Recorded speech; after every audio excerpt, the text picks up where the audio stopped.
My name is Jackson Onyando. I'm a child protection specialist with UNICEF in Kenya. I lead UNICEF's work on ending harmful practices, and these include responding to female genital mutilation, as well as stopping child marriage. So Kenya has made a lot of progress.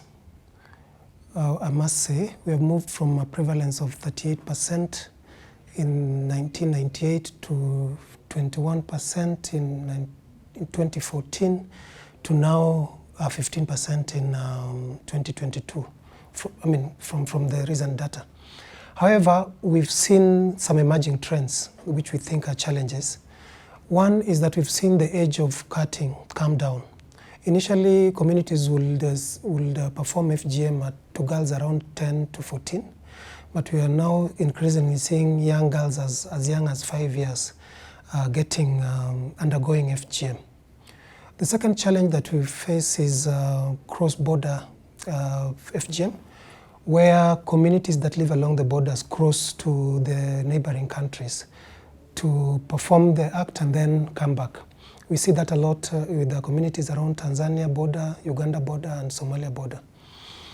And then the other challenge that we've seen is where some communities now prefer, instead of the FGM being performed by traditional practitioners, now they prefer to use medical practitioners. We call it medicalization.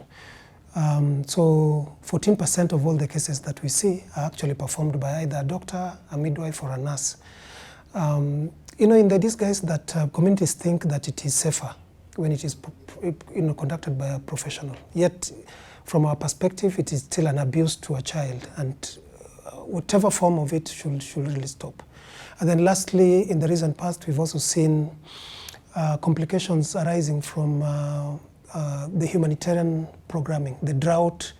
Where we have drought in the counties, we've seen some girls getting engaged, where families need to restock in terms of cows and cattle.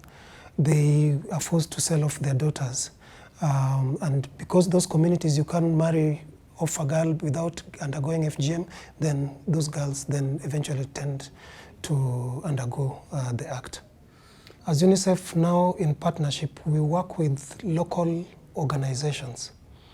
In terms of funding, in terms of partnerships, we select organizations that are based in grassroots, be they those that are led by women, be they those that are led by youth, or be they those that are led by men, because we're also seeing a lot of men coming out and saying this practice needs to stop.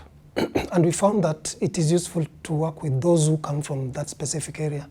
Communities listen much more to one of their own, and those communities also are able to report any case. They know, they do community surveillance, they know when these practices happen and which period, so they're able then to respond either on their own or to refer the cases to the duty bearers, which are government agencies, to respond. We have a target of ending FGM by 2030.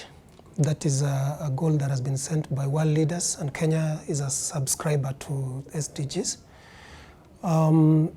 As an organization, we are helping to build movements. We realize that there are synergies in numbers. So the organizations that we work with, we encourage them to form alliances and networks so that we have increased voices, not just of women, but also of young people, and also of feminist men who think that this needs to stop.